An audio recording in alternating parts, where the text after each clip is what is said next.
I say that every time. Today's a superpower treat because we're going to just totally solve climate change with a simple behavioral intervention, and the world will be better as soon as Deena's done. But before we get to the main event, let's talk about what's happening this month. Our open event has a finance theme this month because we just launched the finance boot camp. So it's lickety split how pad split reduce product fiction by making billing fast and easy for members. So that's with Pad Split VP of Product Mimi Kim and Behavioral Product Manager Shay Fallick. Today is the Can Behavioral Science Solve the Climate Crisis? The answer to that is it can help a lot. Sorry, spoiler alert. I didn't mean to ruin your talk, Deena. My bad. Then we have our drop-in Ask Behavioral Scientist Anything, Thursday, October 13th. And then the 21st is an in-product versus out-of-product testing, whatever PM needs to know. So there's no teardown this month. So if you have something that you want torn down or you want feedback, bring it October 13th. And Abby will be there. And maybe Carl will be in the background because he has all kinds of wisdom as well. So today, it's the Deena Rosen. And Deena, just so you know, for whatever reason, you feel like you should be a doctor.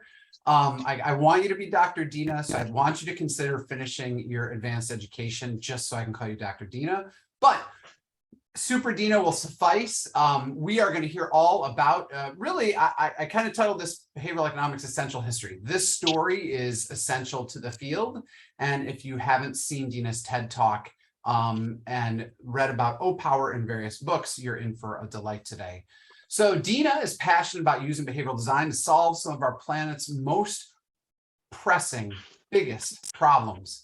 As the head of design at O-Power, she created products that nudge people to use less energy with massive impact. O-Power has saved 20 billion kilowatt hours of energy. Now up to 32. Oh, updating that bio, 32 billion. Yeah. Hey, I get it. You got to get your billions while you can. Yeah. And $3 billion. Oh my gosh. All right. Well, that's what she said is what we're at, 30 and 3. She's currently working with nonprofits and startups to apply best practices in behavioral design and human-centered design to environmental and social justice causes. She writes and speaks about behavioral design at places like TEDx, IXDA, South by Southwest, Medium, Good Magazine, which is now defunct, right, Deena? I think so. I mean, it was a very... Yeah, we're doing real-time updates of my bio. It's really great. But it doesn't mean you still didn't write for good. That's still... It's true. Yeah. It's Stanford, in her past life, Deena spent 15 years designing user experiences across multiple industries, from consumer electronics to organic food. She was also a software engineer, designing interactive software like CD-ROMs. Yes, I do remember those, Deena. My daughter wouldn't, but I do. And global enterprise systems. She has a master's degree in product design from that little place in the Bay Area called Stanford, and a bachelor's degree in computer science from Duke University. And Deena, I forget, where is your origin state? Where do you come from originally in the US? I am from Philadelphia, the city of brotherly love. And what did you say? And Philly cheesesteaks. And Philly cheesesteaks and water ice. And water ice? What's water ice?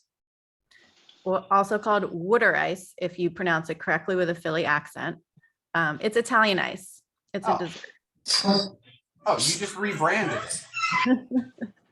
Okay, I get it. All right, well, listen, without any further ado, which is my specialty, Deena, take it away. And if you can mute yourself, that'd be great, but I'm gonna just go mute everybody for now, just so we don't get dogs and, you know, ostriches in the background and such things. Great. Well, thank you for that wonderful introduction. I'm Deena. My initials are DR, so you can call me doctor if you are just using my initials. And I was the head of design at O-Power. And so that's the story I'm going to tell you today. So basically my background, which has already been shared, is in human-centered design, UX design. I was the head of design at O-Power for 7 years. And now for the past 7 years, I've been just working in the environment and social justice and civic tech space. I'm going to talk to you about O-Power as a behavioral science case study. but also tell you some of the inside behind the scenes details of how things actually worked, and some of the challenges we faced. So first, I'll give you a quick spiel on OPower. For those of you who aren't familiar, OPower is a software company with this very audacious mission to motivate everyone on the planet to use less energy. So the founders wanted to start a company that impacted climate change, and they chose the energy space. The reason they chose the energy space all started with an academic study.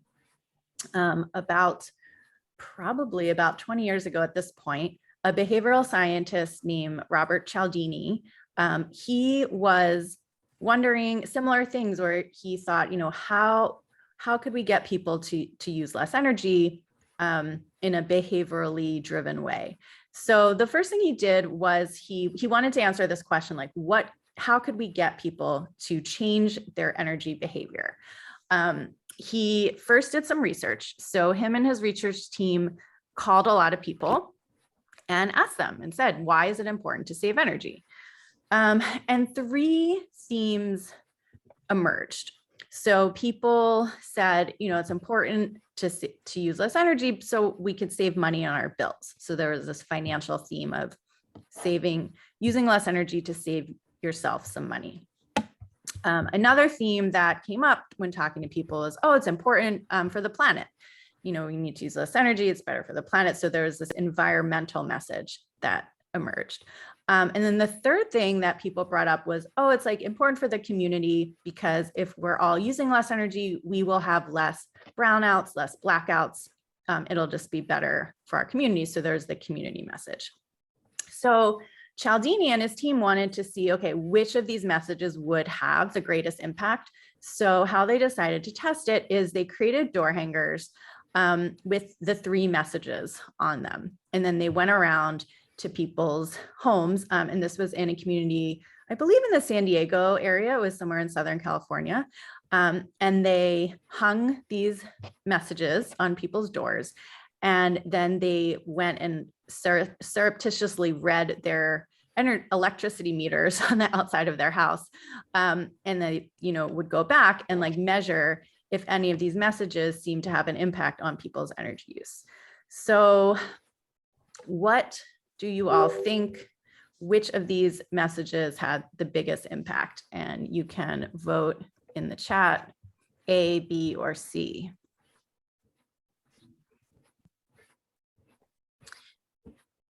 C, a lot of mostly C's, some A's. Okay, to be a good citizen. Well, all of you have voted, have not watched my TED Talk, because if you did, you would know that this is a trick question and none of these messages had any impact whatsoever. So the team, the research team, they sort of had this intuition, because they are behavioral economists. They had tested a 4th message along with these 3 messages, which is you are using more energy than your neighbors. That door hanger message led to a 6% reduction in energy use.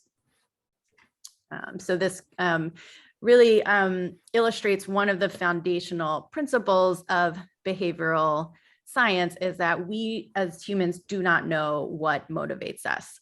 So, when talking to people and having these discussions, nobody said, I'm going to save energy because I need to compete with my neighbors. But the founders of OPower, they knew about this study, and they said, what if we could operationalize this approach and get people this door hanger message in a scalable way? And that's what they did. They built this product where they would get people's electricity use and natural gas use from their utility company, in this case, PG&E. And then they would mail these reports to people, and they'd receive them in their homes, and it would give them that same message that Cialdini and his team hung on people's doors, but they would receive it in the mail. And then they would change their energy use based on what they were receiving. And the impact was, and it still is, massive. So this is from 2018. We announced that O-Power's reports have saved 20 terawatt hours, which is 20 billion kilowatt hours of electricity. And then the latest as of this year is it's actually up to 32 terawatt hours, which is 32 billion kilowatt hours of electricity, and it has saved over $3 billion off people's energy bills. And so these, numbers are quite massive. It's a really big impact, and this is why O-Power has been used in many books and in the field as just one of the best examples of applied behavioral science. So this was really easy, right? Founders found the study, they applied it, got the savings. Seems really easy.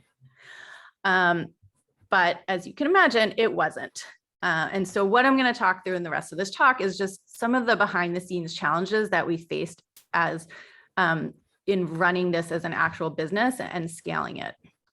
Because I imagine many of you out there have ideas that you want to operationalize and want to think through how you could build your aha brilliant idea insight from academia and how to build this into a scalable business. Hey, Deena, before you pivot, yeah. I know this is a nice hinge moment. We had a wonderful question in the chat. Edgar, do you want to just ask it really quickly? I was just curious if there was any decay in the effect of adherence of that. Yeah, and I'm actually going to talk a little bit about this later, of the different things we tried and the effects. But we found that if people stop receiving reports, at some point their energy use will, go back to baseline. So they do need to receive these for a long period of time. Yep. Cool. I just thought I'd catch that before it vanished in the chat. So thank you. Thank you. Hey, Ryan. Yeah, I'm not looking at the chat, so please call out if there's something in there that I should answer. Okay, so challenge number one was getting clients on board. So, the founders of O-Power have this great idea, like, oh, we can help people save energy. We'll need to work with the utility company to get their data. So of course, utility companies will just jump right up and want to work with us and do this. That was not the case. Utility companies were not looking for this solution. The utility industry is a large, risk-averse, slow-moving, bureaucratic industry, similar to like healthcare or the financial space. So O-Power really had to work to find a utility company who would let them try this out. Because they knew, if they're just able to try this out and get results, then it would be a lot easier to sell it to other clients. But you do need those one or two case studies to show like this is really going to work. So what happened was there was a small municipal utility company in Sacramento. They're called SMUD, and SMUD really needed a carbon calculator built because it was part of their regulations that they had committed to. And they needed to create a carbon calculator to put on their utility website. So these are things that nobody uses or very few people use. Very few people go to their utility website and take the time to fill out a carbon calculator, especially like 15 or 20 years ago when they needed this built. But O-Power, they're a software company, and they said, sure, we will build this for you if you let us send these energy reports to 20,000 of your customers. And they said, yes, you may do that. So that was how O-Power got its first client and got its first pilot to test. They also used the expert effect, and they brought in Robert Cialdini. So Robert Cialdini did that original study on what motivates people to use less energy, and they brought him on board as their resident scientist. And so they could have, Bob, as we now know him, at OPower. Bob would come to the client meetings, he'd share all of his expert wisdom, and he just added this lens of credibility to this tiny startup. And what ended up happening was once we did start getting results, then it became such that there was so much social proof. We were working with so many utilities that it became almost a no-brainer for utility to sign on, because then we would be able to have this slide of testimonials and social proof of here's what everyone else is doing.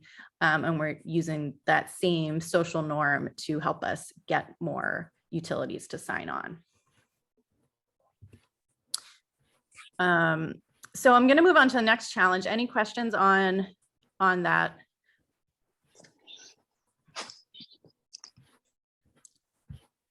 Okay. So goal alignment. So this is a big one. If you have an idea that is aligned to a certain social mission and you're trying to sell it into an industry, the only way it's going to work is if there's this overlap between your mission and the business goals. And this is what happened in the case of OPower, and it's why the founders started an energy efficiency company, because the founders understood the industry enough to know that many utilities in the United States are required to meet energy efficiency goals. So this is actually the most #1 question I get when I talk about OPower is people say, why would the utilities do this? Why would utilities want people to use less energy? And the reason is because they're regulated. Not all states are regulated, but for the states that are regulated, utilities have to meet energy efficiency goals, and they have departments and big buckets of money that they have to spend on energy efficiency to reach these goals. And until OPower came along, the way that they tried to address these goals were pretty cost intensive. So it would be sending out lots of mailers, trying to get people to recycle their second fridges, or trying to get people to install more efficient light bulbs, or trying to get people to use less air conditioning in the summer. So it was pretty cost intensive and didn't yield much results. And so what OPower was able to offer was a very cost effective way to reach their energy efficiency goals. But what happens is sometimes those Venn diagrams sort of conflict in different ways. So here's an example. The very first OPower energy report had this smiley scale. So if you did really well, you'd get a super big smiley. If you were just in the middle, you got a normal smiley. But if you were using more than your neighbors, you got a frowny face. And what happened was customers would call in and be really upset if they got a frowny face, and they would complain to the utility. So we knew as the OPower designers that this was actually going to be the most effective, because if you get this frowny face, it's going to have a big impact on you, and it'll probably impact your behavior a little bit more. But this was now cannibalizing one of their business goals, which was customer satisfaction. So what are some ideas that some of you have? How could we address this?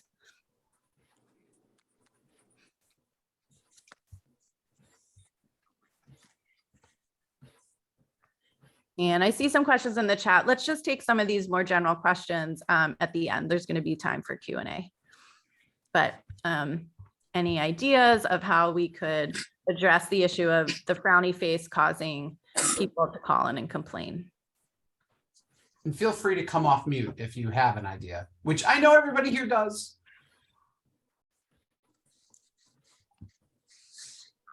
So we have a sad face. Well, we're giving the sad face, not frowning, just upset. So maybe like changing the face a little bit, just framing it as ways to get to the smiley face. So I'll tell you some things that we did. So the first thing we did is we changed it so that if you are using more, we just got rid of the faces completely. And we just have this message of you're using more than average.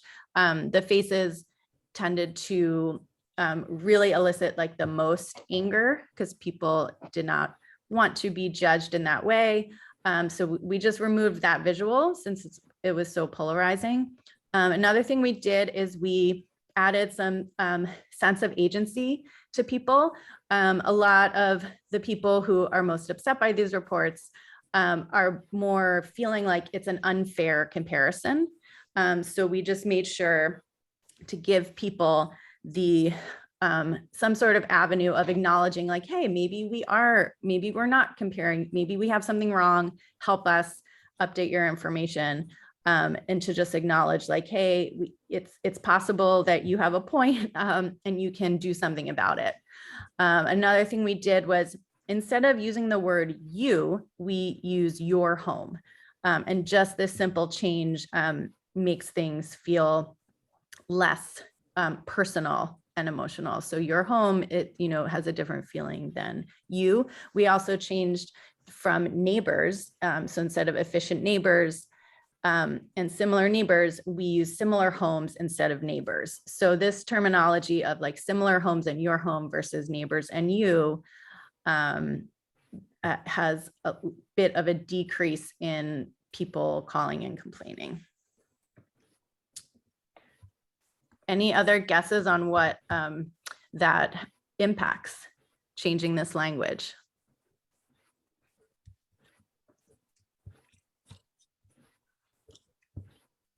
And so it impacts, less people call and complain. It also impacts how much energy people save. People save a little bit less energy. So it's less effective with the less personal language. Not by too much, but a little bit. So another way you could help these, the business goals and social mission goals align better is to help change your product a bit so that it meets more business goals. So our very first product, these energy reports, they helped the utility meet their energy efficiency goals. But we thought about, well, what else do utilities care about? They care about energy efficiency, but they also care about customer satisfaction. They care about their people calling up their call center. They care about program participation in the different programs they're running. And demand response is a really big one. So demand response, for people who don't know the industry lingo, this is when during the summer there are super hot days and the utility needs you to use less during those super hot days. They usually tell you a day in advance. They'll say, hey, tomorrow is going to be an event day. We're asking everyone to use less during these times. They need people to use less so that there aren't blackouts. So they'll often try and get you to participate in programs where they'll like put some sort of device on that monitors your air conditioner, and it'll toggle it on and off at strategic times to just balance the load across the community. So what we did was we started to build into our reports and our web tools ways to make it really easy for people to sign up for these programs that utilities wanted them to join. And we would use things like social proof or testimonials, like this is what your efficient neighbors are doing, letting people sign up and showing how many people are a part of it. So using all the behavioral techniques to help the utilities meet some of their other goals. We also launched behavioral demand response reports. So these are like similar to the OPower report, but instead of showing your monthly usage, it would show how much you used on this peak day. And this also had really great results.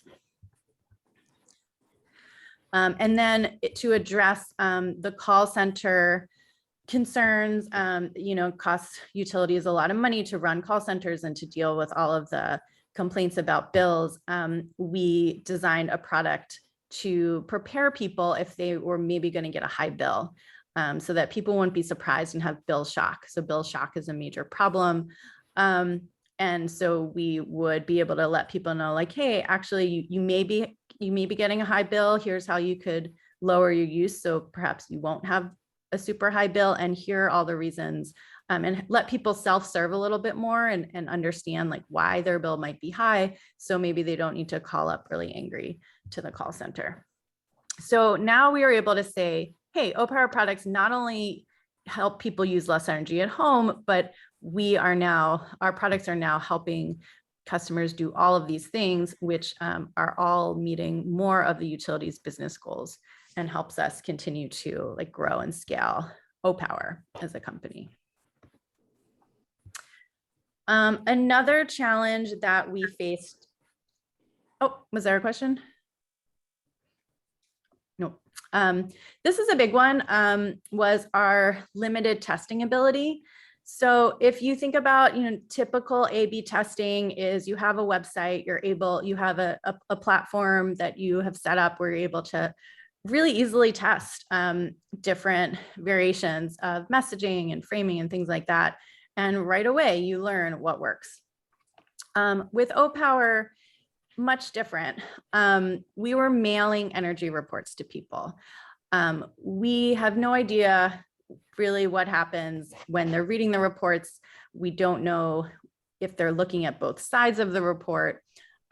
We just know about 6 months later if their energy use has been affected, because what we're doing is we're running these RCTs, randomized control trials, where maybe like thousands of people receive the reports, thousands of people don't, and then we're measuring energy use over a period of several months to see if the reports have an impact on people's energy use. So it's this very long time delay from when you're getting results. And it's just quite different, and you can't really do a lot of testing when you have this long time when you're using a paper product. We also had the issue with utilities not wanting to test out a lot of different types of content, because every time we launched a new version or a new like section of the report, they would have to retrain their entire CSR team, their call center representatives, and empower them to answer everyone's questions about any of the new content we were launching. So utilities really didn't want us to test things. We wanted to test so much because we wanted to learn, like, hey, would running content this way impact results? And they just, utilities, real big pushback. We would have to only maybe run like a couple tests per year at most. And so it was a challenge. So any ideas of things that we could do or ways we could test on these paper reports?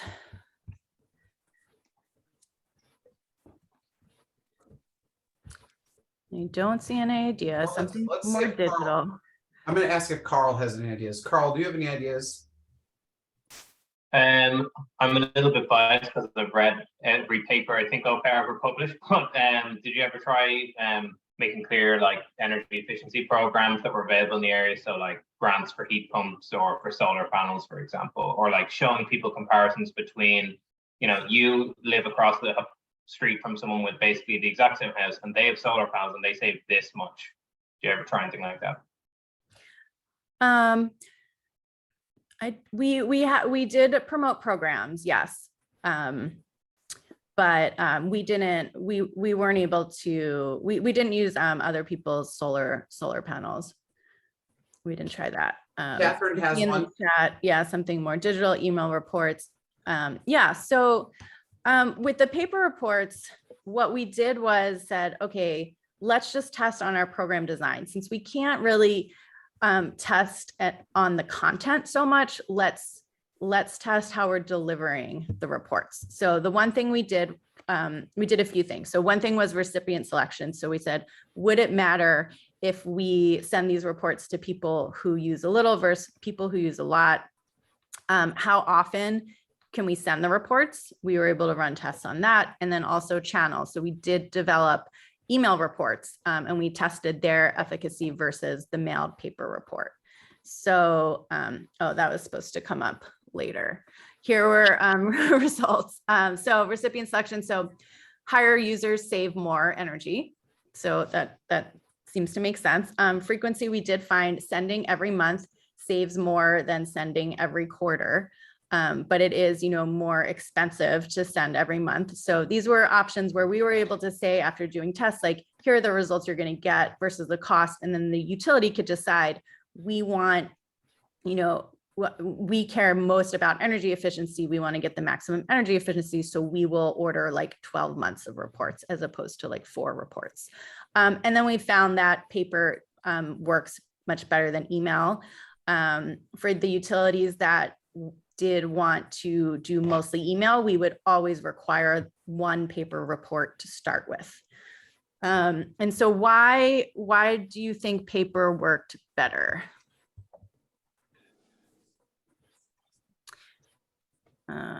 Yes, Priya. So we get too many email nowadays and it gets lost, and paper creates more friction to get rid of. Yeah. And so what the cool thing about paper is you can share this in a physical way with your whole household. So this is my friend's actual report that she received a few years ago. She would keep them on her fridge.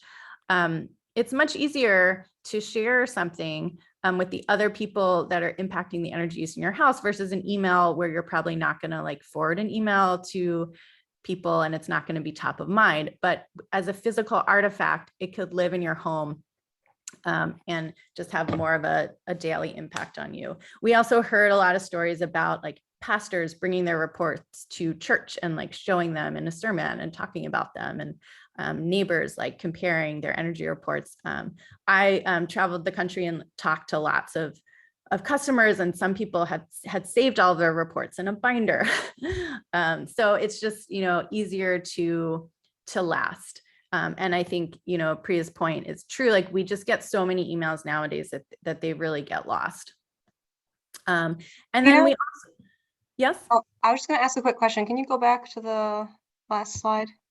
So I see the smiley faces here on this example. I'm just curious about, it is different from what you had showed earlier, but just curious about if you have any information on how those worked, if there was any negative feedback on that, or why those were included sort of in that fashion versus the previous example you had given. Yeah, so this is actually the same. This person's doing good, so that's why you see the whole range of smileys. If she was using more than average, you would not see the smileys. Okay, that's interesting. So we removed the smiley scale when they are in that frowny face bucket, but when you're in the good or great, then you see the smileys. Okay, thank you. Yep. And so that we also set up a testing lab where we would send other things along with the reports to measure efficacy. So this was like a door hanger you could use as a thermostat reminder to help you set your thermostat to an efficient setting. And we also created what we called marketing modules, which are just like spaces for advertising on the reports, both on the email reports and on the paper reports, that utilities could have a little bit more agency over designing and promoting programs that they wanted to promote. And in these like advertising space, we were able to test a lot more frequently. And so we were able to say, like, right here, we were able to use, like you see on the left, like some loss language, loss aversion. On the right, we had 2 different framings of some program. I guess this was like an energy audit. So the top is framing around energy savings, and the bottom is framing more around waste, which some people respond to more. And then this is the last challenge, and then we're going to have a lot of time for questions. So the last challenge was just scaling this. Overall, as we're building a product team, how do we make sure that everyone understands and is aware of the behavioral science and all the principles we're using, and that our clients are too? And so what we did is we created these design principles, and that were created mostly for us as a design team and a product team. But what was really cool is we started to sell these principles to utility companies too. And it became, we would give talks at utility conferences based on our principles of how we design it. And we made behavioral design a key selling point of our product, and which was like very new to the utility industry. So much so that ComEd, the major utility in Chicago, asked us to create a poster for them to print out really large so that they could hang in their offices, and just always have top of mind for their own team of, you know, how to design for people. Until when we started working with utilities, they called their customers ratepayers. So they weren't customers or users, they were just known as ratepayers. So human-centered design was not at all a factor in utilities thinking about designing for people. And that is it. So we have about 15 minutes for questions. Yeah, this is super fun, and we have a lot of questions that were gestating in the chat. So I'm going to go slightly chronologically. I have to go back to the big chunky question here. Oh, there were two. Oh, so Carl, we're going back to the 1254 chat post. Carl, take it away, and then we'll go to Sam. Cool. Deena, how much do you think like the vertical integration of the US energy market was driving the fact that some utilities wanted to play ball? So, you know, like in California, for example, a lot of the utilities are not just the billers, but they also actually are responsible for energy supply. So they have like an inherent incentive to want to reduce energy use on their network. Yeah, so it's only the states that were regulated and required to meet energy efficiency goals were the ones that worked with us. So we didn't work with any of the non-regulated states, except for Texas. Texas is non-regulated, and they worked with us because, and this was the same as when we expanded to Europe. In Europe, the utilities are much more, I would say, similar to cell phone companies, where they're very competitive. It's a competitive market, and they are like fighting for you as a customer. So you are often getting like offers to switch. People sometimes switch utilities every single year in Europe. So it's not like you just have one choice. You have many choices. People are giving you offers all the time. And so in the deregulated states like Texas, and in these competitive markets like Europe, people would work with us for our customer satisfaction and customer retention success metrics. Because, you know, if people are using less energy and their bills are lower, they're going to be happier, and they're going to stay with you longer. So we had, you know, most of our biggest customers in the US, they were regulated, they cared about energy efficiency. That's why they worked with us. And then we had some of the competitive markets working with us for those other reasons. Excellent. So, Carl, was that sufficiently genius for you? Absolutely, absolutely. Okay, I just want to make sure I don't want to let you down. So, Sam, come on down with your question.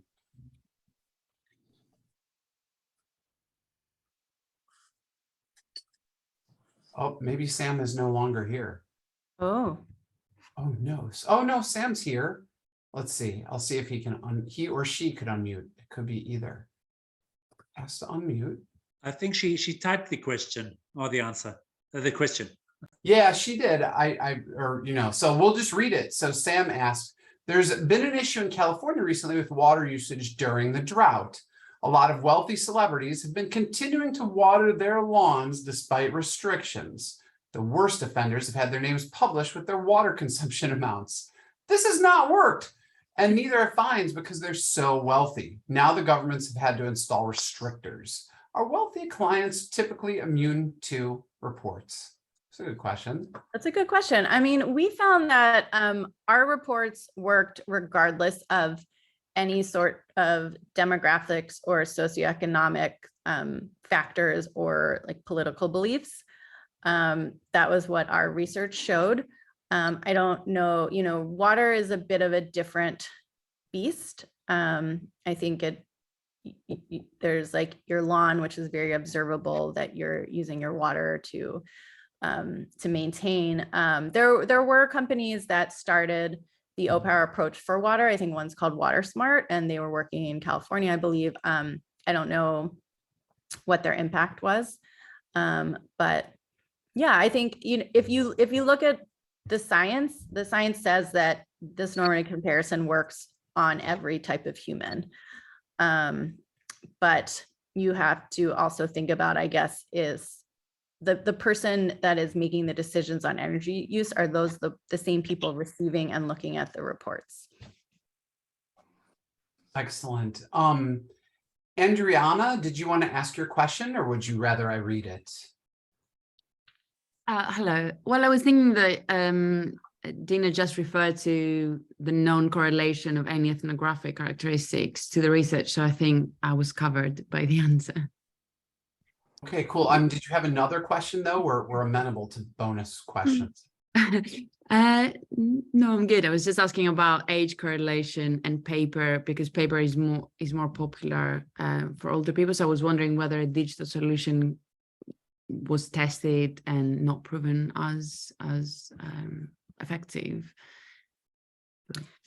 Yeah, so well, one thing is still like in the US, and this was, a decade ago. I'm not sure if things have changed now. I haven't been there for about 8 years.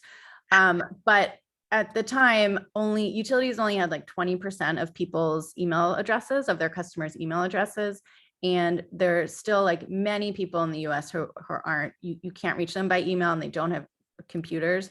Cell phones are way more in use now, but it just, back then, paper was still the best way to reach the majority of people in the US. And so that was another reason why it was more effective.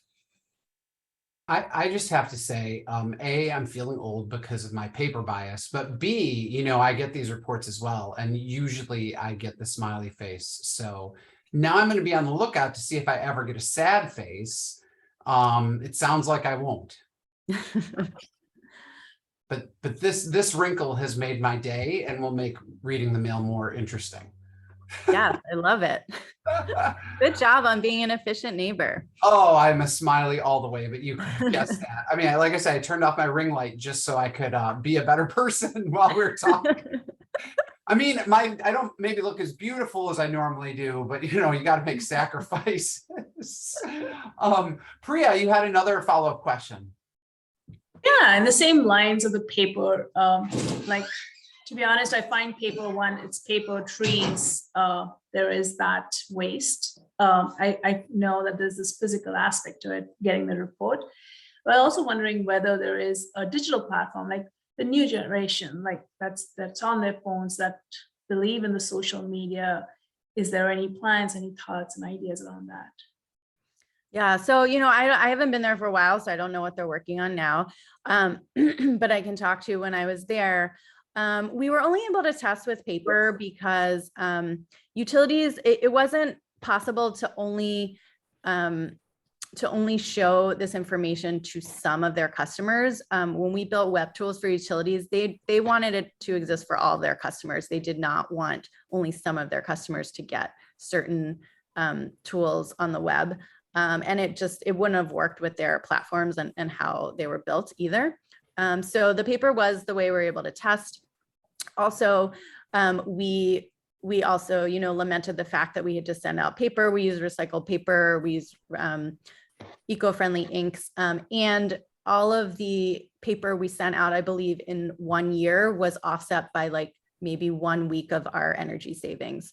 So that's how we felt okay about it, even though, yes, we were, and we, we encourage people to recycle the paper, but we did our best. It's a great point though. I want to connect a dot real quick to, oh wait, hold on. Yeah, to Ruth's question. So when you told me, so you should all know that I got not only the TED Talk, but Deena told me this whole story with like all the gossipy stuff in San Francisco. We sat down once. Can you talk about what happened to OPower, because it is no longer OPower, it is Oracle. Yeah. So and so they were bought out, and to those ends, Ruth is asking, well, are they operating in the UK? And she also said she has noisy boys at her house. So respect to your noisy boys, Ruth. Yeah, so OPower did end up getting acquired by Oracle. Oracle had an existing utilities practice where they would provide utilities software solutions for running the grid and more like a lot of back-end stuff. So by Oracle acquiring OPower, then they were able to sell to utilities a complete front-end and back-end solution. And that's why that made business sense for them. OPower, you can look them up. They still function as like OPower by Oracle, I believe. So they still have the OPower name, and it still was the same team, just owned by Oracle. And I'm not sure if they're still international. When I left, we were in the UK and we were also in Japan. We were in Europe, all throughout Europe and Asia. But I just honestly don't know if they're still there. Awesome. But still interesting question. And Sam asked again, in the UK, many providers say what percentage of the energy comes from renewable. How do you prevent the halo effect so people think it's okay to use more energy if it's green energy? Yeah, we didn't find that to happen, but it is something that you have to consider thinking about. There's also been a recent study done in Switzerland where they were testing opt-in rates for a green, like a renewable energy program, if they switched the default to be joining the green program versus the other program. And they tested that over a period of 6 years. They found that and in this scenario, the green program is actually more expensive, which I think it usually is. I think it was like 10% more expensive. And they found that if they made that the default, 80 to 90% of people would stick with the default and also stuck with that plan over 6 years, even though it was more expensive, and they did not find a halo effect. People did not use more energy because they were enrolled in this plan. But some things we thought about doing was for the people who were the most efficient neighbors. And that's why we had 3 tiers. So you weren't just like more or less, you were either top, middle, or bottom. And the top was like only 10% of the group we were comparing you to. So we wanted to always give people something to achieve. And so Ryan, if you are the middle smiley face, you can always try and get to the top smiley face. And for the people who are in that super top tier, we were showing at some point an actual ranking so they could see where they were from 1 to 10 of that like top 10 person group. And we thought, that could at least keep people engaged and keep giving them either something to strive for or something they don't want to give up. If they're like number 2, they don't want to drop down a rank. But I don't remember if we actually tested that and received results, but that was just one of the ways we thought about addressing that possibility. Just for the record, I'm abundantly positive that anybody in the top 10 is just using candles and maybe are in vacant homes. But now I'm gonna have to, and candles, right? That's not gonna help. Nor are oil lamps. No. So I think, and this is an area for further research for the team. That said, we're getting close to wrapping up. Maybe you could, so Deena is a longtime affiliate and employee of Irrational Labs. So I would say you come in and out of working with our team, but you're going to a new venture, and you'll still be with us peripherally. Mm-hmm. Do tell everybody about the new exciting work you're doing, because hallelujah, some good legislation's passed. Yes, great question. Thanks for letting me promo this. So I'm going to be working with an organization called Rewiring America. And Rewiring America is a group that helped to write the IRA bill that just passed, the Inflation Reduction Act. There are a lot of climate change measures in this bill, and there are a lot of incentives for homeowners and renters for electrifying their homes. And Rewiring America helped to write those parts of the bill. And so what I'll be working with is helping them educate Americans on what this bill actually means, what it can mean for them, how you could take advantage of the incentives, and then just helping to make sure that the programs are designed in really easy ways for people to use. We know that typically government programs have a ton of friction. If you've taken an Irrational Labs bootcamp, you've learned all about logistical friction and psychological friction. And these programs are rife with both of those types of frictions. And so we at Rewiring America are going to try and reduce as many of those barriers as possible to amplify as many benefits as possible. We're going to use that 3B framework that Irrational Labs teaches, and just use that to try and get people all the money that is available to them, and help people transform their homes to be powered by clean energy. So that is the goal, to get all of our homes and buildings and vehicles powered by clean energy. I think the line you should really lean into is we're helping people get all the money. That just sounded awesome. Like, I'd like all the money too, please. Yeah. I did realize, Bjorn, you had a PM question before we wrap up, a product management question, like a general one. Do you want to take it away? Thanks. Yes. So I was just, I became a bit curious when you mentioned, Deena, that that O-Power kind of shifted from having the strong focus on the power usage of the end customer and the house, to like these other business goals. And I wonder, like, how was there anything interesting there in, like, because having different goals can, shift the company to, focus on different things, and that can cause problems. Yeah, that's a great question. It was a big cultural moment for us as a company, because it was saying, we do have these, and we always had two bottom lines as a company. There were the financial bottom line, and then the energy efficiency bottom line. But to have to think, okay, are we going to take on this client when they don't actually care about energy efficiency, like Texas or Europe? And we just can say, is it worth us taking on this work because it's just helping us grow O-Power, and then we'll reach more people and save more energy, even though maybe this one client doesn't have the same goals that are super aligned with us. It's definitely like a lot for the culture to grapple with. And as we grew and changed and added all these new product lines, we did, there was a lot of shifting, and, for some people it didn't work for them. And we had to really think about like our values, and it was a lot for a growing company. And I think it's the nature of any startup. You see a lot of change and evolving as it grows, but yeah, very astute question.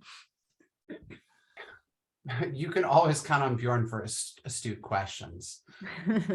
So thank you, Bjorn. Well, on that note, I think we are going to give her a real and virtual round of applause. So we take all emojis. And I always feel like I have to be my own weak sauce special effect here. So yay! But Deena, I am excited to continue collaborating with you, and we'll be awaiting all the money. And I'll take it in paper. I'll take it in cash, but I will not take it in Bitcoin. Okay. No. Yeah. So I'll be waiting. Everybody else in North America will also be waiting for you. But thank you so much for your genius and your insight and this incredible, really historic behavioral science case study. Very, very exciting. You're welcome. Thank you for all of the amazing questions and the great facilitation. Oh, best facilitation money can buy. We'll see everybody next week for the open office hours. Hopefully you have your Cal invite. If you don't, DM me over on Slack.